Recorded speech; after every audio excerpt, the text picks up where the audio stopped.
welcome to my channel. I'm Tiffany, a retired librarian turned homeschool mom, and in this video we're going to look at the film, The Polar Express. Now that is very closely, oddly enough, based on this. This is my all-time favorite Christmas book, The Polar Express by Chris Van Allsburg. This is a Caldecott Award, Caldecott Medal winner. I did an entire review on this book, but I'm going to be looking at the very strange animation of the film. I've only watched it once. I've read the book dozens of times. I have the copy that I have here is autographed by Van Allsburg because I ordered an autographed copy many years ago. But the film is interesting. I do own it. Don't have it with me right now. I think it's with our DVDs. But I want to have a look at it. Now the book came out, looking at Wikipedia here, again, Chris Van Allsburg, it came out in 1986. So it's the second of his Caldecott Award medal winners. The other one is Jumanji. I do a review for both the film, which is much better than this, even though it's very loosely based on the book, and the actual book, Jumanji, both of which are Caldecott Award winners, which means they're being renowned for their artwork, which is kind of what Van Allsburg is known for. So that's what this is based on. Now it does, as opposed to Jumanji, which is very loosely based on the book, this film is very closely covers the book. So it came out in 2004. It's computer animated and adventure film. It does stick close to the book. Now, if you're not familiar with the story, the basic story of the book, The Polar Express, as well as the film, is you have a little boy. He's told by a friend that Santa Claus isn't real. So that night, Christmas Eve, he, instead of hearing Santa's sleigh bells, he hears a train. And he puts on his robe and his slippers and goes out and gets on this Polar Express train that takes him and a bunch of other children to the North Pole. And he's offered the chance to get the first gift of Christmas, and he picks one of the bells from Santa's sleigh. And then they go home. It falls out of his hole in his pocket. It's eventually returned to him by Santa Claus. They find it in the morning.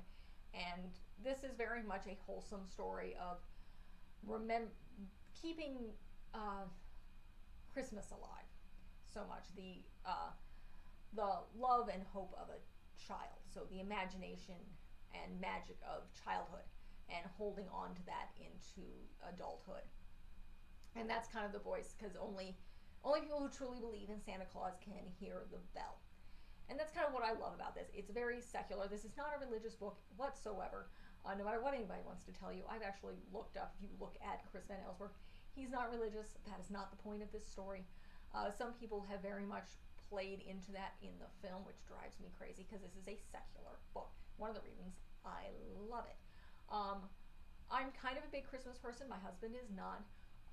A little background on us. We are doing Santa Claus different in this house. We're very much going to not want, my husband's very against lying to children, so we are going to talk about the history and the mythology of Santa Claus, rather than basically playing that he's real. I have a thing on Christmas I address presents in name the Santa Claus in various different languages. So that's something fun that I do. I've done it since I've gotten married. I think I started it a couple years ago. My family thinks I'm crazy. My husband thinks it's cute. I hope to educate my children. And because I enjoy it, it does make things a little difficult when I'm Christmas wrapping. Mind you, I use boxes. I don't wrap things. I'm lazy and I'm not good at it. But back to the film. So the film, a lot of the characters are voiced by Tom Hanks, who, similar to Jumanji, which was main character was Robin Williams. This is another legend. Tom Hanks is still living despite having COVID-19. Yeah, that's when this is filmed. We're near the end of the COVID-19 pandemic. But he had it. He survived. He's very much beloved. I enjoy him.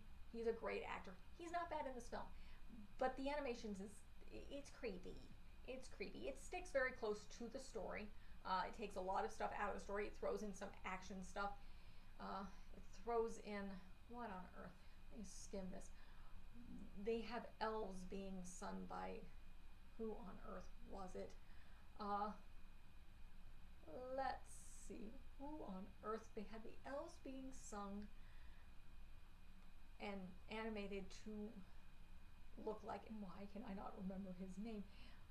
He's Liv Tyler's father. I remember the actress. Let's see. So yeah, they have elves played by a rock band, a heavy metal rock band. It's also and saying, it's recommending, this is the last film of an actor by the name of Michael Jeter, who he died the year before the film was released. He's a lot of things. One of the things, he's a little bald guy. I remember him from playing in like the third Strange installment of the Jurassic Park series. He's done a lot of interesting films. I believe he was a major comedian. So this is the last film that he speaks in. I think he's a villain in this. The other actors in this film are Daryl Saba, I'm mispronouncing this, as Nora Gay, Jimmy Minette, and Eddie Dezen. So in this book, one of the things that's different is there's not a lot of characterization even of the main character. And in fact, as far as I know, he's not given a name in the book. His sister is. His sister's name is Sarah, but he's the narrator here. So he's not given a name. So they involve, I don't know if they give him a name. They do bring in another little African-American girl character who befriends him. And I think a few other people, they'll do a little bit more characterizations, and they're running through the North Pole because it's a film. It has to be a little bit more action-packed than the very simple book, where essentially he's given they arrive in the North Pole. There's elves everywhere. They get out. He's chosen. He sits in Santa's knee, asks for a bell, gets out of the sleigh, gets back on the train. They can't find the bell. They plan to go out and search for it, but don't, because the train gets moving. He's sent home, and it kind of ends there with him finding it under the tree and his parents not being able to hear it. So the movie inserts a lot more kind of action to it, but he does stick very close to the original story. But again, the animation's a little creepy. It's just a little creepy. And it's co-written and directed by Robert Zamacus. Chris Van Allsburg, the author of the book, was a producer, I believe, an executive producer on the film. So he was slightly involved. So was Tom Hanks. He was another executive producer. And kind of what that means is they find the talent in the take of Tom Hanks. He is the talent, and they do a lot of the funding. So that's what a lot of what the executive producers do. They're kind of the money. So it apparently came out in 3D. It didn't do badly. It was apparently Guinness Book of World Records' first all-digital capture film, which was interesting. Basically, yeah, there's not much information on it. Who on earth was the band that was played here? Let's see, who's the elves? Because it was very, very weird. I know when I looked at some of this, people like to inject religion into this story. No, Van Allsburg does not want religion in this story. This is not some weird Jesus thing, and you need to believe in invisible things so much as the spirit of Christmas and childhood, because Van Allsburg is not religious at all, as far as I can tell. I can double check, but I've looked this up before because I think it irritated me, because I'm not religious and I really, really love this story. But yeah, I'll do a quick double check on Van Allsburg here. Yeah, there's no real mention of him being religious. It does mention a lot of things, but yes, there's no religious undertones in this book, no matter what people kind of want to think. So, yeah, no, not here whatsoever. He is an artist. He started with a sculpture studio, and then makes sketches. And looks like his first book was The Garden of Abdul Ghazi, which I'll have to check out. He has quite a few books. This is just one of them. This is one of the more well-known ones. But again, back to the film. Again, the animation's a little weird, a little creepy. The story's still great. It's kind of still good. It's a still feel-good family Christmas film. I'll probably show it to my kids. But let's see. Why it's bugging me? Why on earth I cannot remember the name of that singer. There we go, Steven Tyler. So yeah, they put Steven Tyler here. I'm guessing for him to show up, he must really like the book, and he kind of wanted to be in this film, to sing in this, because it is listing him. He is there, so he's an elf lieutenant and a elf singer. So I'm guessing he likes the book, so he wanted to be in the film. But that is it for this review. Again, this is literally my all-time favorite Christmas book, so I highly recommend it. The other odd thing that I looked up, and I didn't realize this, the audiobook, of all the actors they chose, Liam Neeson. He's the one who reads the audiobook. We actually did listen to this, I think, this past Christmas. I think I found it. You can find it on YouTube.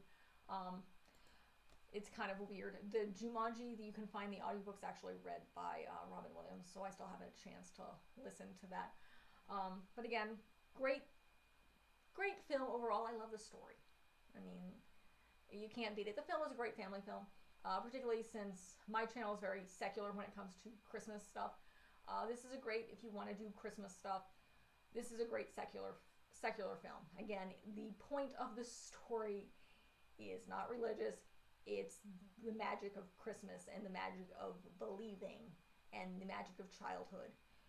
So that is the point of this very amazing story. The film captures it pretty well. Again, the animation's a little creepy, but I find the 3D animation just a little creepy. This is a fantastic book. This is one of the rare ones. This is actually, a lot of Van Allsburg's work is in black and white. This one isn't.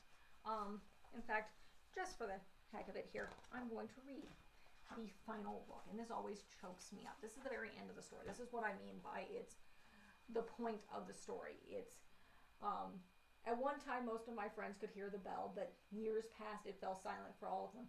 Even Sarah found one Christmas she could no longer hear its sweet sound. Though I've grown old, the bell still rings for me, as it does for all who truly believe. That has always struck in me. I love this book. The film is very good, and yes, it does end with those lines, because again, it sticks very, very close to the film, except for a few interesting action films and Steven Tyler as an elf, and yes, it does kind of look like him, singing, and a little bit more action. So, great book, really great book, fantastic. It's a little creepy film, but again, Tom Hanks, gotta love him, fantastic actor, one of my favorites along with Robin Williams. So it's good that he's connected to this, and he's the narrator. He plays the I think he's the voice of Santa Claus as well as the conductor of the train. So if you're looking for a good secular Christmas book, your kid likes trains and still kind of doing the Santa Claus thing, fantastic book, fantastic film. That is it for this review. Thank you.